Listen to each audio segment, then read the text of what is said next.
The Department of Education is proposing significant changes to the senior high school curriculum to provide students with more flexibility and better prepare them for the workforce. One of the most noticeable revisions is the reduction of 15 core subjects down to just 5. The revised curriculum will also merge the current 4 tracks into 2, academic and technical professional. A major change is the introduction of a doorway option, allowing students to select electives across different clusters regardless of their track. The public may provide feedback on the draft curriculum until April 11. To provide insights on this matter, we are joined by Teachers Dignity Coalition National Chairperson Benjo Basas. Benjo, thank you for joining us. Hey. Yes. Good to see you again. Good morning, Sir Angelo and Ma'am Angela. Good morning po. So, syempre, we want to know your reaction. Ano ba yung impact nito? Did you expect this change to have on students' learning experience? Kasi ang nagiging problema daw dito kasi doon sa K-12 natin, wala naman daw nag-hire doon sa mga estudyante natin. So, tama ba na galawin natin yung curriculum or i-mandate yung mga kumpanya na i-hire din itong mga graduate ng K-12, sir? Yeah, maganda po yung panimula ninyo, no? Kasi mukhang hindi naman din problema yung curriculum, of course, tanggapin natin, ano. Yung curriculum ay nakaka-apekto naman talaga, no, doon sa buong programa nitong senior high school natin, no, sa Pilipinas, no, in accordance doon sa K-12 law, no. Pero baka nami-miss natin, no. Baka kapag inayos natin, no, supposedly yung curriculum ay baka umasa tayo na maayos ito, no.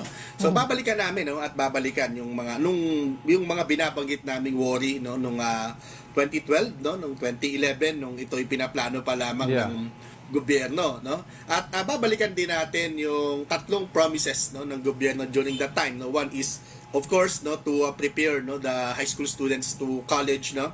Pangalawa, yung sinasabing global competitiveness natin. At pangatlo, yung readiness nila, no, doon sa in terms of job, no. Magiging employable na raw, no, after nung K-12 program or after nung senior high school program. Tama yung point na nilis mo, Ma'am Angela, no. Kasi pag tinignan natin, nasan yung mga senior high school natin na nagtatapos ng senior high school? Kahit ang tinapos nila ay TVL, no, track, yung tech walk track, no. Hindi naman sila na-employ. Kasi ang gusto ng mga employers ay mag-graduate college graduates, no?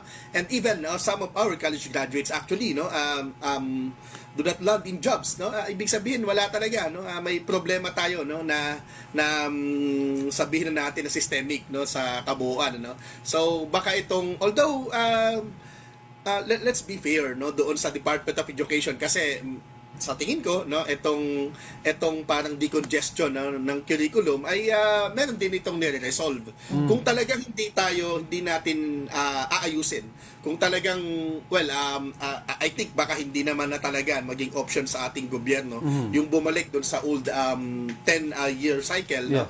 At kung hindi na natin to gagawin yun, no, mukhang dito sa curriculum meron tayong kinakailangang baguhin din. At sa tingin namin, isa yan, no, yung pag-decongest ng ating senior high school curriculum. Benjo, itong this doorway option, pag-usapan natin ito. Ano ba ang magiging advantage, pros, or ano ba, let me rephrase, ano magiging pros and cons nitong doorway option na binibigay? Well, una, hindi na siya matatali, no? Yung mga bata hindi na matatali. Kasi ngayon, pagpasok mo pa lamang, no, ay alam mo na kung nasan kang track, no? Kung academic ba yan, no? Yeah, or at yung strands, no? Pati yung strands, no? Medyo mahirap yan. Kasi supposedly, no, sa academics, no, kapag ang kinuha mo ABM o UMS, no, or general academic strand, no, nandun ka lang. No, nandun ka lang, mukhang mahihirapan ka, no, lumipat, no, dun sa iba, no. But dito sa pinaplano ng Department of Education, hindi pa naman natin nababasa, no, yung buong mga subjects, no, pero ito lang yung general lamang, no. So dito ay at least, no, meron ng paraan, ano, yung mga bata o yung ating mga magulang mismo, no, na mag-guide sa kanila, no, na pumili nung gusto nilang gawin, no, after nung kanilang high school. Okay. Yung nakalagay po dito sa isang mga proposal po dito ng change of curriculum, I was reading it, from 15 core subjects to 5. Have you read about it po? And what's your reaction to that? Well, yun nga po yung sinasabi natin, medyo congested, no? 15 core subjects, di ba? Lahat ng bata ng senior high school kumukuha niyan, kahit pa yung kanilang strand, no, or ano pa yung kanilang track, no. So ngayon ay binaba natin sa 5, no, at ang medyo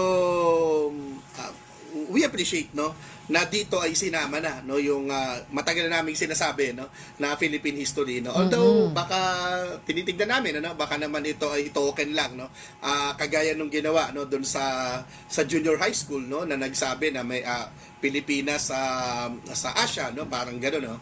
But then pag tinignan mo, hindi naman talaga tungkol sa Pilipinas, no, yung tinatalakay, no. But at least, no, doon sa nomenclature nito, no, makikita natin, no, na at least merong pagtingin, no, pagkilala, no, doon sa Philippine history, no.